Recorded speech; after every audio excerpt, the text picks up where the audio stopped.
নমস্কার দর্শক বন্ধুরা, সবাইকে নতুন বছরের শুভেচ্ছা ভালোবাসা জানিয়ে আজকের ঘটনা শুরু করব। আমাদের 2023 তো চলেই গেল, পুরনো বছরকে বিদায় দিয়ে এবার আমরা নতুন বছরে পা দিলাম আর 2024কে স্বাগতম করলাম। যেন সবাই ভালো থাকো, সুস্থ থাকো, সবাই যেন হাসি খুশিতে একটা বছর কাটিয়ে ফেলো। তো চলো আজকে যাব সোজা ঘটনায়। তবে প্রত্যেক দিনের মতো কিন্তু বলবো একটা করে লাইক করে দিও, যারা এখনো পর্যন্ত চ্যানেলটাকে সাবস্ক্রাইব করোনি অবশ্যই করে পাশে থেকে যাও।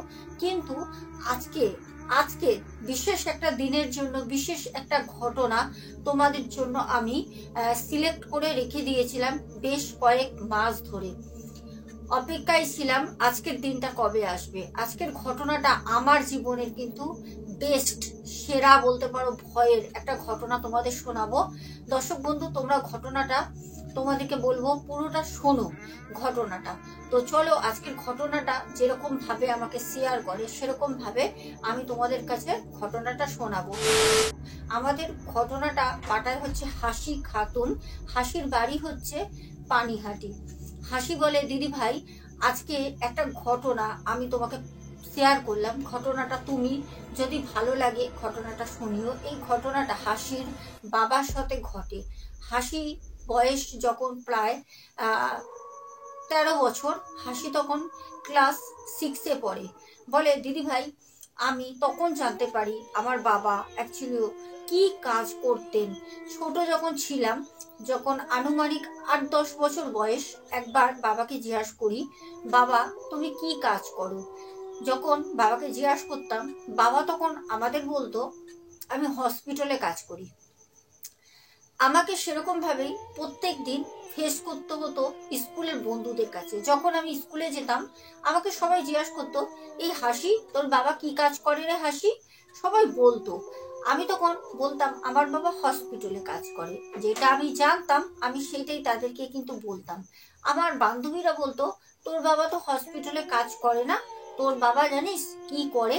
তো সেখানে গিয়ে আমি সবসময় যেটা জানতাম সেটা মাকে জিজ্ঞাসা করতাম। আমার মাও আমাকে কিন্তু মিথ্যে কথা বলতো। এবার আমি ঘটনাটা বলি। ঘটনাটা ঘটে ঠিক যখন আমার 13 বছর বয়স, তখন আমি ক্লাস 6-এ পড়ি। হঠাৎ একদিন আমারই স্কুলের এক বান্ধবী, তার বাবা মারা যায়। তখন আমাকে বলে যে, জানিস তোর বাবা কোথায় কাজ করে? আজকে আমি জানতে পেরেছি, তুই কি জানিস? আমি তখন বললাম, হ্যাঁ আমার বাবা তো হসপিটালে কাজ করে।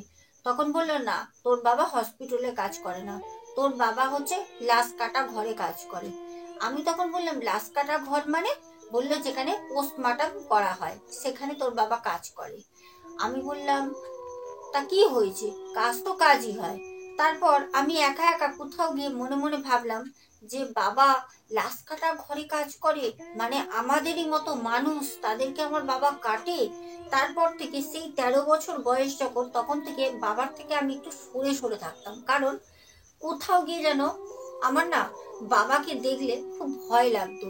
ভয় লাগার কারণটা ছিল যে বাবা লাশ কাটে, মানে আমাদের মতো মানুষ যারা মারা যায় তাদেরকে বাবা ছুরি দিয়ে কাটে। আমার একটা ধারণা ছিল যে আমরা দেখেছি মাংস কাটতে, মাছ কাটতে, আমার বাবা মানুষ কাটে, মানে এই জিনিসটা ভেবে আমি একটা ভয়ে ভয়ে থাকতাম আর বাবার কাছ থেকে সরে সরে। একদিন মাকে আমি বললাম, মা আমি না জানতে পেরেছি, তুমি জানো বাবা কোথায় কাজ করে? আমার মায়ের দেখলাম মুখটা একদম শুকনো হয়ে গেল। মা সন্ধ্যেবেলা বসে বসে রুটি করছিল। তখন আমাকে মা বলল যে, কোথায় কাজ করে, তুই কি জানিস বল? আমি তখন মাকে বললাম যে, মা বাবা তো লাশ কাটা ঘরে কাজ করে, আমাদের মতো মানুষ কাটে। তখন বলল, হ্যাঁ তাতে কি হয়েছে, ওটাও তো একটা পেশা, ওটাও তো কাজ। যদি না করে তাহলে পারে যে মানুষগুলো মারা যায় সেই মানুষগুলোকে কেউ হত্যা করলো কিনা, কেউ নিজেরা অত্যাচার করে মেরে ফেলেছে কিনা। তোর বাবা তো গভর্নমেন্টের কাজ করে, তুই জানিস তোর বাবা কত টাকা স্যালারি পায়? তবেই তো আমাদের এরকম ভালোভাবে প্রত্যেক দিন আল্লাহর কৃপায় জীবনযাপন কাটছে।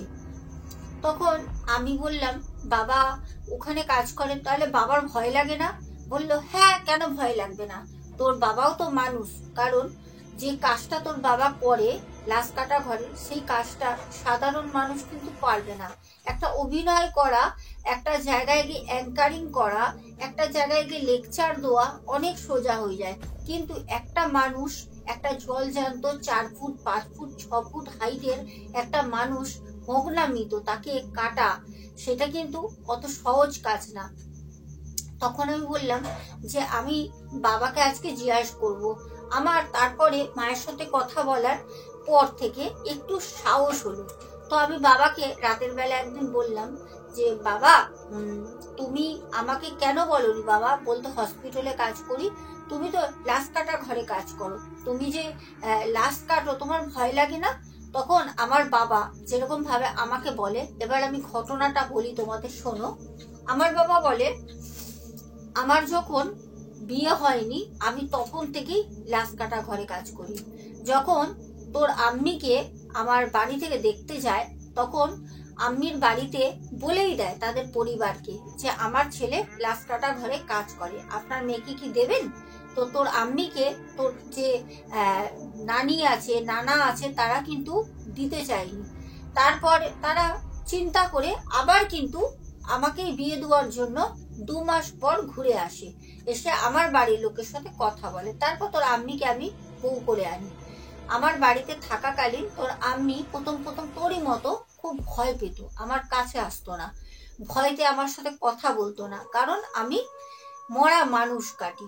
এবার সব থেকে বড় কথা হচ্ছে, এইটাও তো একটা পেশা, শুধু একা তো আমি করি না, আমার মতো প্রচুর মানুষ আছে। তবে হ্যাঁ, কিছু সমাজের চোখে আমাকে একটুখানি কোথাও গিয়ে যেন নিচু চোখে দেখা হতো, কারণ আমি একজন মুসলমান হয়ে লাশ কাটি। আমাদের জাতের মধ্যে এই জিনিসটা, আমরা যেখানে থাকি ওই পাড়ার মধ্যে একটা কালচার ছিল, আমাকে ছোট চোখে দেখা হতো। কিন্তু এখন যুগের সাথে সেই জিনিসটা কিন্তু অন্যরকম হয়ে গেছে। এবার আমি তোকে কিছু অভিজ্ঞতা বলি। তখন আমি বাবাকে বললাম যে আচ্ছা বাবা, তুমি যে এই মরা মানুষগুলো যায় তাদের যে তুমি কাটো, তাহলে তুমি কি কাটো? আর বাবা, এই যে মরা মানুষগুলোকে তুমি কাটো, তোমার ভয় লাগে না?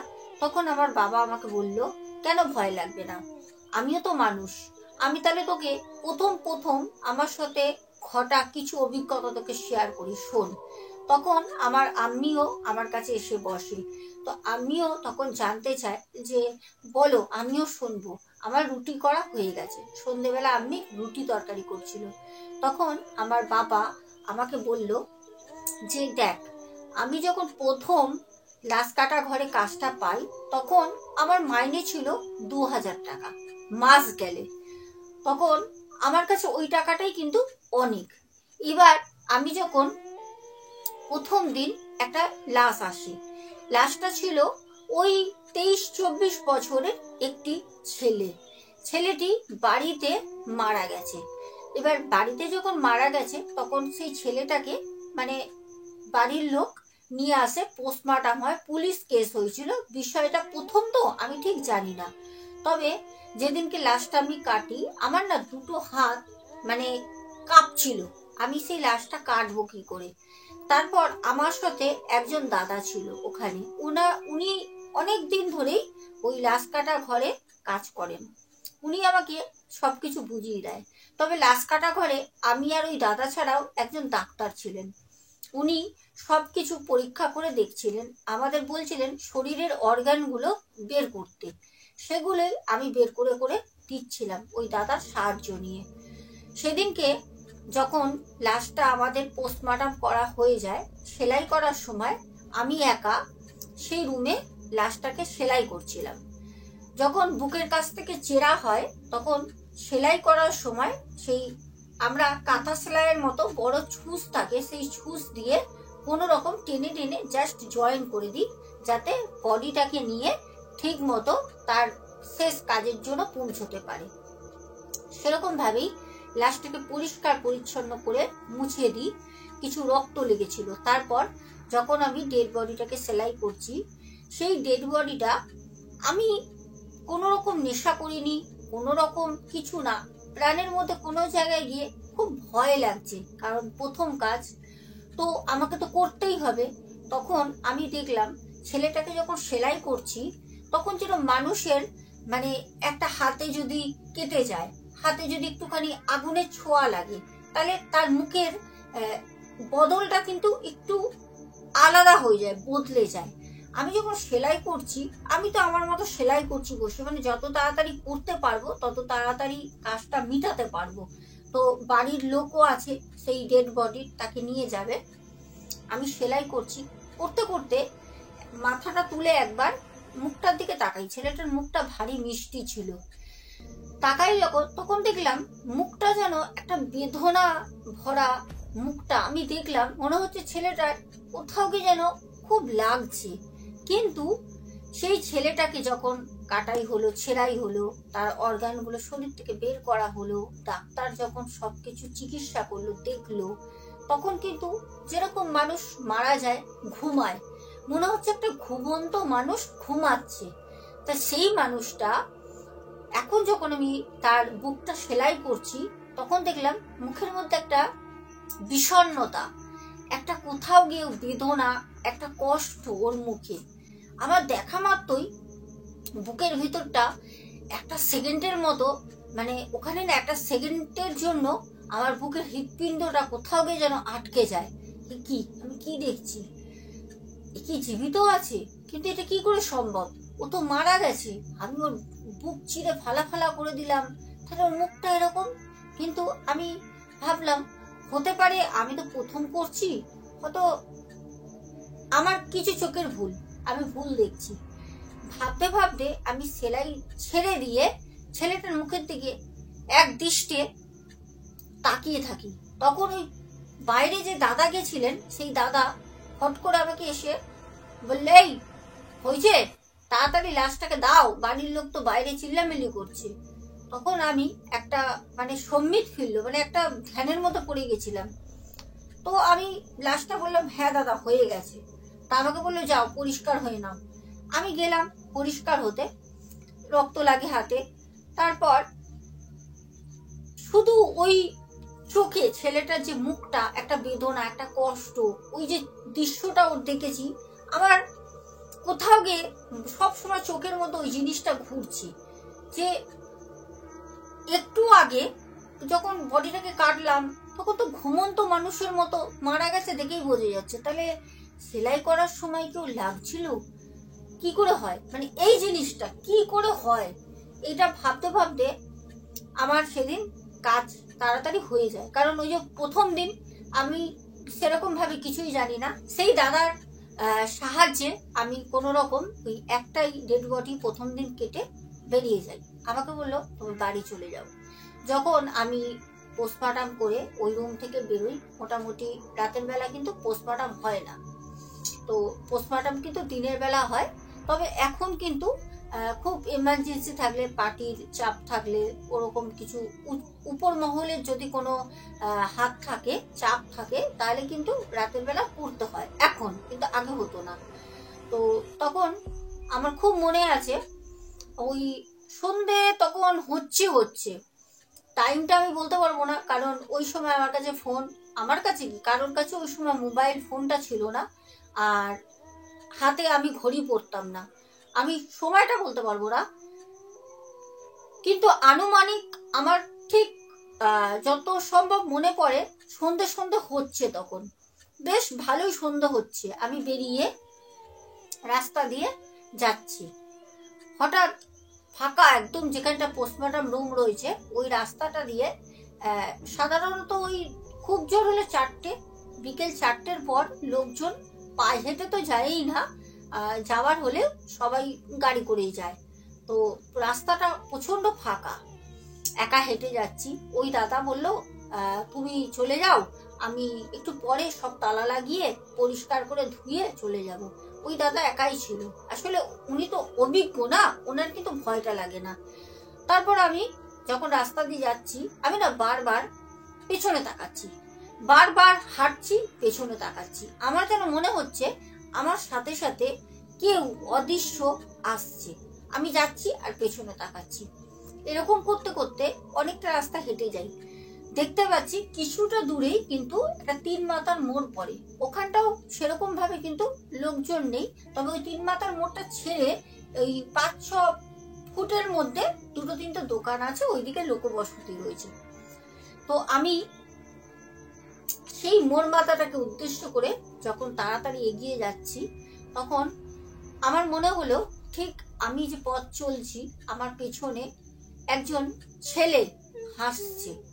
তো আমি তখন হট করে না বুকের ভিতরে ধরাস করে উঠেছে, কি হলো, একটা ছেলের হাসার শব্দ, ছেলে কোথা থেকে এলো, এক্ষুনি তো ঘুরে দেখলাম, দেখি তো আমি আবার পেছনে ঘুরে দেখলাম না কেউ তো নেই, ফাঁকা, আর রাস্তার দুপাশে লাইট দেওয়া, সরকারি জায়গা, দেখলাম না কেউ তো নেই।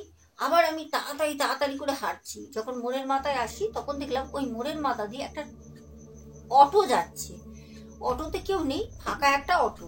তখন আমি আসতেই আর অটোর ওই যে সামনে হেডলাইটটা আমার চোখে এসে পড়ে, আমি রাস্তার মাঝখানে দাঁড়িয়ে পড়ি।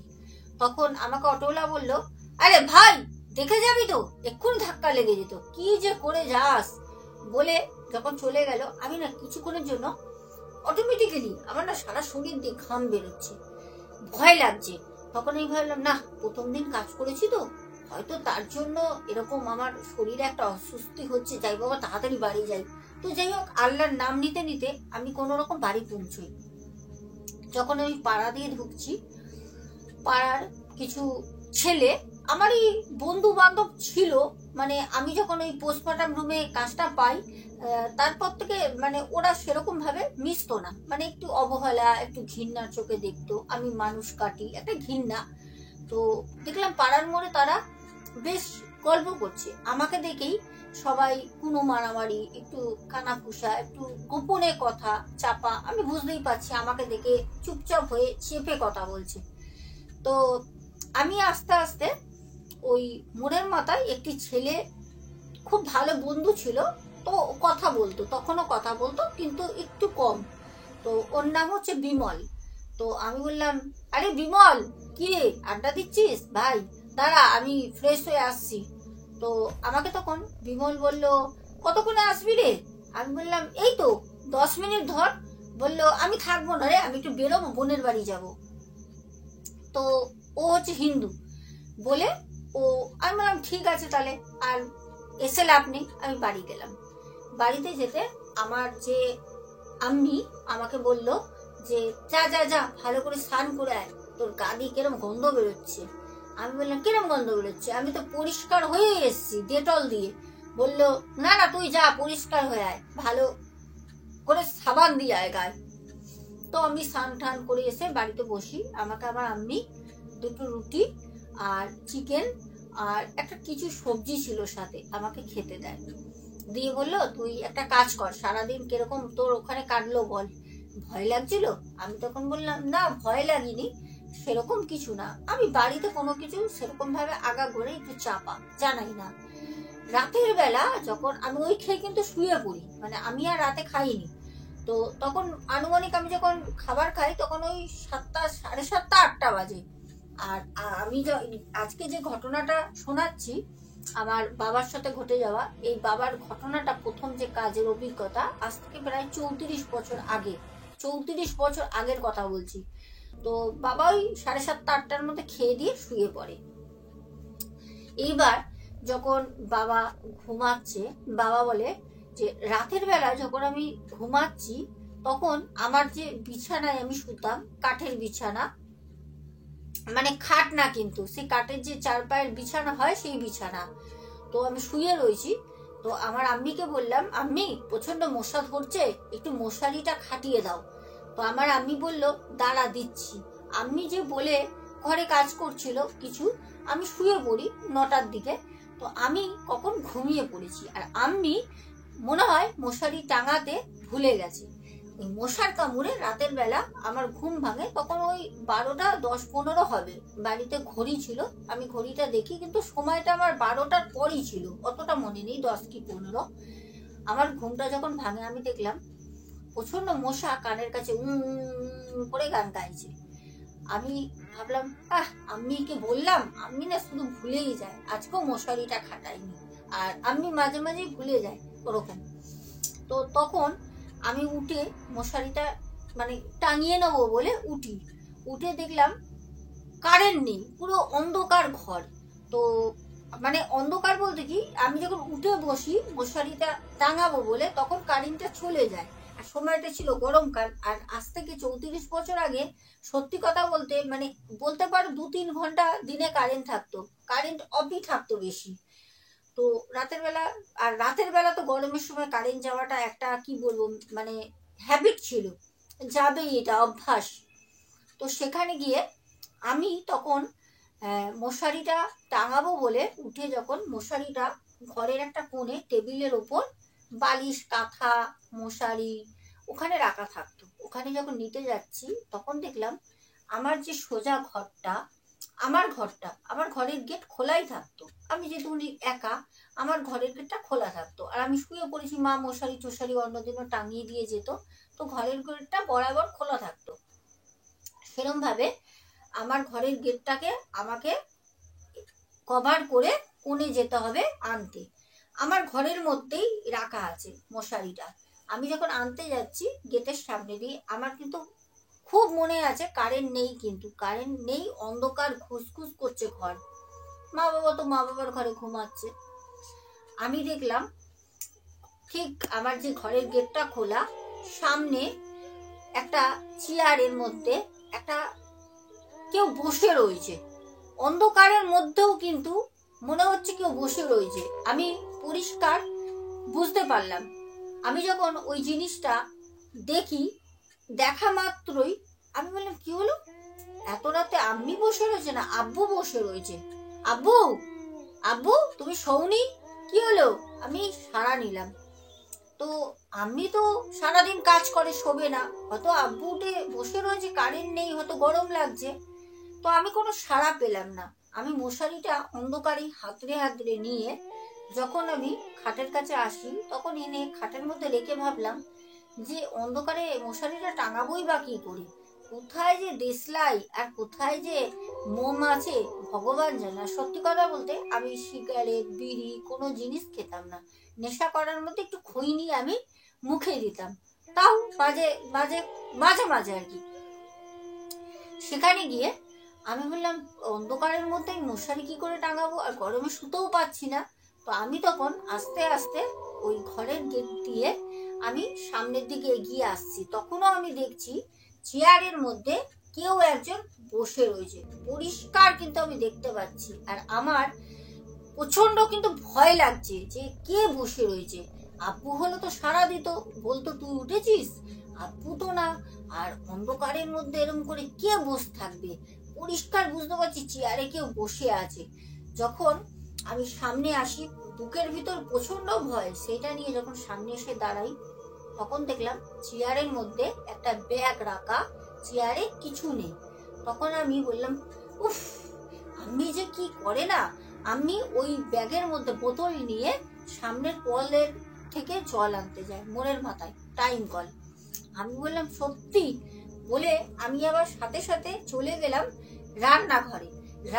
আমি জানি আমি স্টোভ ধরাই, ওখানে তো দেশলাই হবেই, তো সেখানে দেশলাই আমি পাই, মোম ধরিয়ে আমি আমার ঘরে নিয়ে এসে যেখানে মশারি রাখা থাকে ওই টেবিলের মধ্যে মোমটাকে ধরিয়ে রেখে আমি মশারি টাঙাচ্ছি যখন মনে হচ্ছে ঠিক আমার ঘাড়ের কাছে আমার পিছন দিয়ে কেউ খুব জোরে জোরে নিঃশ্বাস নিচ্ছে, কি ফু দিচ্ছে আমি জানি না, কিন্তু একটা গরম নিঃশ্বাস আমার গায়ে পড়ছে। আমি তখন বারবার করে না একটা আতঙ্ক চমকে উঠছি যে কি হচ্ছে আমার সাথে। আমি বারবার ঘুরে দেখছি কই কিছু তো নেই। তারপর দূর, আমার মনের ভুল, হয়তো গরমকাল তো হাওয়া দিচ্ছে ওরকম লাগছে, গরম একটা হাওয়া। তারপর এই করতে করতে মশারিটা কোনো রকম টাঙিয়ে আমি ওই মশারির ভিতর ঢুকে যাই। গরম লাগছে, কারেন্ট নেই, কিন্তু আমি মশারির ভিতর ঢুকে চুপ করে শুয়ে রয়েছি, মাথা এরকম করে হাত দিয়ে চিত হয়ে শুয়ে আমি মোমের আলোটার দিকে তাকিয়ে রয়েছি। মোমের আলোর শিখাটা আস্তে আস্তে হালকা কাঁপছে, ওই দিকে তাকিয়ে রয়েছি। ওর মধ্যে আমি পরিষ্কার দেখলাম কেউ একজন ফস করে সরে গেল। মানে কি, মানে একদিক থেকে একদিকে, এবার এই আমার ঘরের ডান দিক দিয়ে বাঁ দিকে গেছে কি বাঁ দিক দিয়ে ডান দিকে আমি জানি না, কিন্তু সেই যে মোমের যে আলোর শিখাটা ওইদিকে আমি তাকিয়ে শুয়ে রয়েছি, এরকম করে মাথায় হাত দিয়ে একভাবে তাকিয়ে রয়েছি। আমার চোখের ভুল হতেই পারে না, এতগুলো পরপর ভুল হতে পারে। আমি দেখলাম ওই আলোর ওখান থেকে মানে কেউ যদি যায় তো বোঝাই যাবে, ফস করে না ওরকম সরে গেল। আমি সাথে সাথে বললাম আমি করে চিৎকার করে উঠি, কারণ আমার প্রচন্ড ভয় লাগে। প্রথম থেকে তো বুকের মধ্যে একটা ভয় নিয়েই আমি ছিলাম। তারপর আমি আমার চিৎকার শুনে ছুটে আসে, আমাকে বলছে কি হয়েছে, চিৎকার করছিস কেন, রাতের বেলা ভয় পেয়েছিস? আমি তখন বললাম আমি ঘরের মধ্যে কেউ আছে, আমি এরকম এরকম দেখেছি। আমার আম্মি বললো কে থাকবে, ভিতর দিয়ে তো তালা মারা ঘরে, কে আসবে?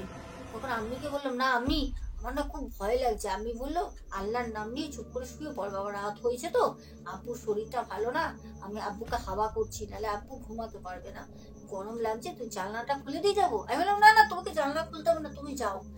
আমি ওরকম করে কোন সময় জানি না ঘুমিয়ে পড়ি। ভোরবেলা যখন আমাকে আম্মি ডাকে তখন দেখলাম 10টা বাজে। আমাকে তো যেতে হবে রাস্কাটা ঘরে, কিন্তু সেদিনকে আমি যেতে পারিনি।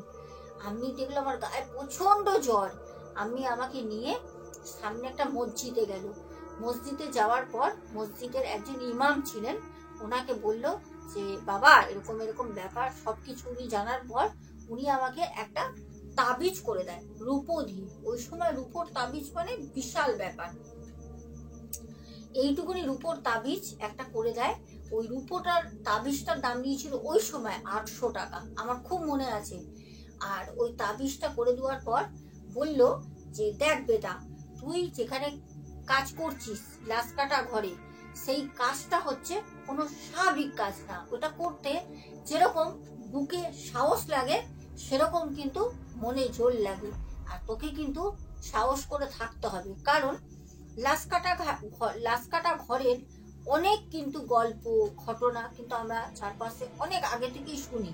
কারণ লাশকাটা ঘরে যারা কাজ করে তারা কিন্তু খারাপ পেট আত্মা ভূত এদের কিন্তু কবলে পড়ে, তাদেরকে দেখা দেয়, তাদের সাথে অনেক রকম মানে খারাপ কাজ করে তারা।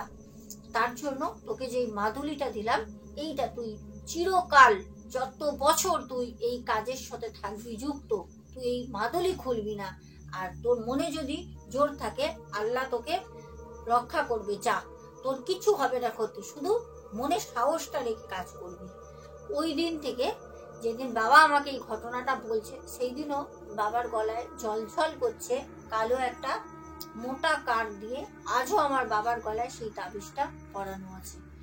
তারপর থেকে বাবার জীবনে আরো অনেক ঘটনা এরকম ঘটেছে, বাবা অনেক ঘটনা বলেছে, সেইগুলো দিদিভাই তোমাকে আমি সময় করে পাঠাবো, যদি তুমি আমার এই ঘটনাটা দর্শক বন্ধুদের তোমার শোনাও।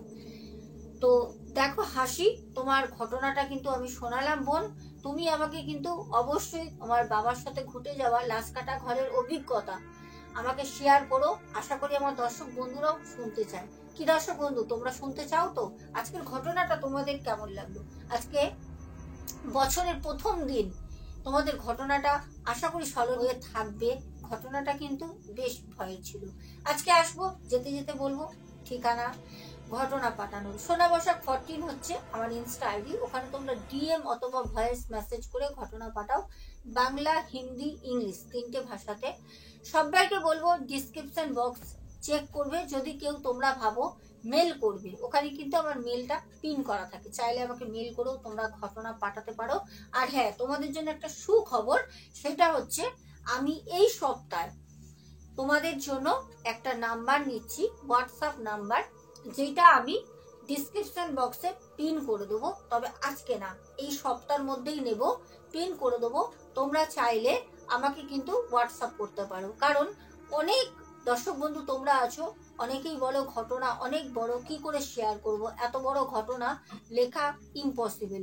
তো আমি তোমাদের জন্য শুধু একটা নাম্বার রাখছি, সেই নাম্বারটা আশা করি নেওয়ার পর অনেক সুবিধা, অনেক সহজ হয়ে যাবে তোমাদের আমার কাছে ঘটনা পাঠানো। আমাদের আন্তরিকতা, আমাদের বন্ধন, ভালোবাসা আরো গভীর হবে, চিরস্থায়ী হবে। আজকে আসবো, দেখা হবে আগামীকাল। সবাই খুব ভালো থেকো, নতুন বছর নতুন করে জীবনটাকে পাল্টে নাও। আজকের মতো টাটা, গুড নাইট।